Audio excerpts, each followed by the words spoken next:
Ito pala ang kwento ng buhay ni Willie Miller, isa sa pinakamahuhusay noon na basketball player sa PBA at tinaguriang The Thriller. Halika mga kakwento, samahan ninyo ako at alamin natin ang naging kwento ng kanyang buhay. Si Willie Miller Jr., na mas kilala bilang The Thriller, ay isa sa mga pinaka-unpredictable, likas na mahusay, at pinakaparangalang guard sa kasaysayan ng Philippine Basketball Association, PBA. Nakasungkit siya ng 2 MVP award at 4 na PBA championship.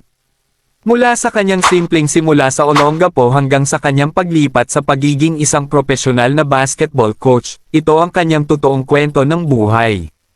Kabataan at kapanganakan, ang ugat sa Olongapo. Si Willie V. Miller Jr. ay ipinanganak noong July 13, 1977, sa Olongapo City, Pilipinas. Lumaki siya sa isang natatanging multicultural na sambahayan. Ang kanyang ama na si Willie Miller Sr. ay isang retiradong African-American US Navy officer mula sa Mississippi, at ang kanyang ina naman na si Felicidad Colneris ay nagmula sa Samar. Bilang pangatlo sa 4 na magkakapatid, pumasok ang basketball sa kanyang buhay sa edad na 4 na taon pa lamang, sa pamamagitan ng pagpapakilala ng kanyang nakatatandang kapatid na si William Henry. Ang Olongapo, na isang maunlad na sentro malapit sa Subic US Naval Base, ay nagbigay ng isang matindi at mapagkompetensyang kultura ng streetball. Dito nalinang ni Willie ang kanyang tanyag na malaya, improvisational, at walang takot na estilo ng paglalaro, isang kombinasyon ng American athletic instinct at diskarte sa kalsada ng mga Pilipino. Ang mga taon sa Letran, pag-usbong sa pambansang katanyagan. Matapos tapusin ang mataas na paaralan sa kanyang bayan, lumipat si Willie sa Maynila kasama ang kanyang kababata at kapwa magiging tanyag sa basketball na si Jojo Cayabyab. Nag-enroll siya sa Kolehiyo de San Juan de Letran upang maglaro para sa Letran Knights sa NCAA. Pagdating noong 1995, agad na niyanig ni Miller ang liga.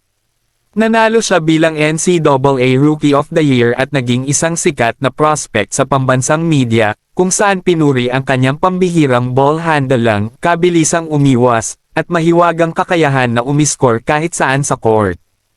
Ang kanyang eksplosibong mga taon sa kolehiyo ang naglatag ng pundasyon para sa kanyang tanyag na bansag na The Thriller.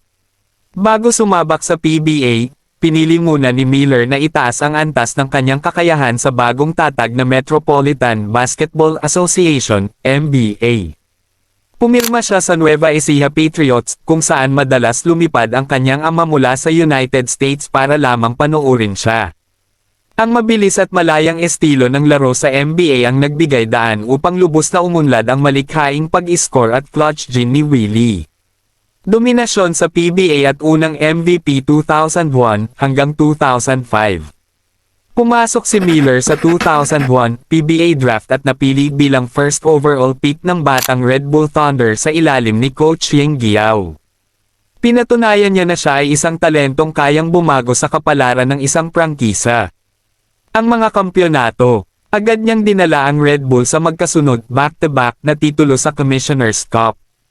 Ang 2002 MVP, sa kanyang ikalawang taon pa lamang sa liga, nakamit ni Willie ang pinakamataas na individual na parangal, ang pagkasungkit ng PBA Most Valuable Player Trophy. Panahon sa Talk and Text, noong 2004, lumipat siya sa Talk and Text Phone Pals, kung saan nanalo pa siya ng isang kampyonato at pinatunayan ang sarili bilang nangungunang guard sa bansa. Ang Alaska Era at ikalawang MVP, 2006 hanggang 2010. Noong 2006, na-trade si Miller sa Alaska Aces sa ilalim ng maalamat na coach na si Tim Cone. Ito ang nagpasiklab sa itinuturing ng marami na pinakatuktok prime ng kanyang karera. Ang structured na triangle offense ni Cone ay lubos na umasa sa mataas na basketball IQ at husay sa pag-execute ni Miller. Ang 2007 MVP, nasungkit ni Willie ang kanyang ikalawang PBA MVP award matapos ang isang kahangahangang season sa pamumuno sa Aces. Sukatan ng legacy, ang pagkapanalo ng MVP sa ilalim ng dalawang magkaibang pilosopiya sa coaching, ang maapoy at malayang sistema ni Yeng Guiao at ang mahigpit na disiplina ni Tim Cone, ang nagpatibay sa katayuan ni Willie bilang isang henyo sa basketball ng kanyang henerasyon.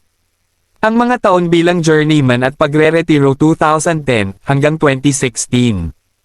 Habang nagkakaedad, naging isang mahalagang veteran guard si Miller sa iba't ibang koponan.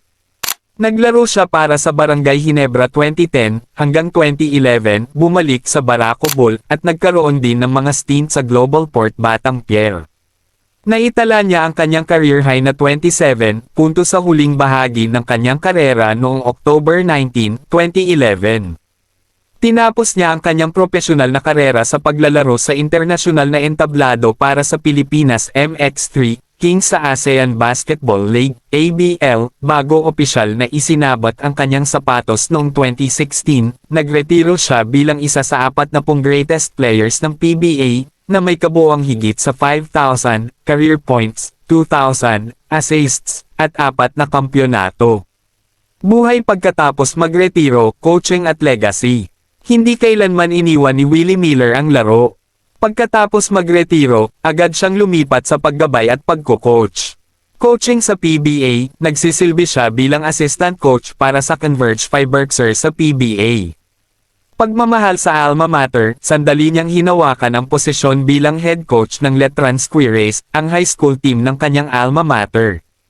Pinangunahan niya ang mga ito sa isang makasaysayang season bago lumipat sa papel na team consultant dahil sa patakaran ng koponan ng Converge.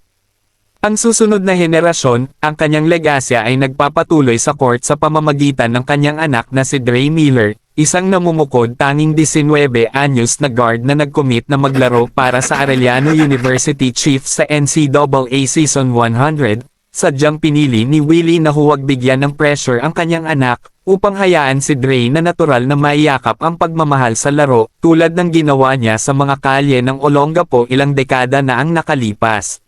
Nagustuhan nyo ba ang ating video mga kakwento? Wag mo naman kalimutang i-like ang video natin at i-follow mo na rin ako, para updated ka sa mga bagong video natin at i-comment mo na rin dyan sa baba kung saan lugar ka para alam ko kung saan nakarating ang ating video. Salamat!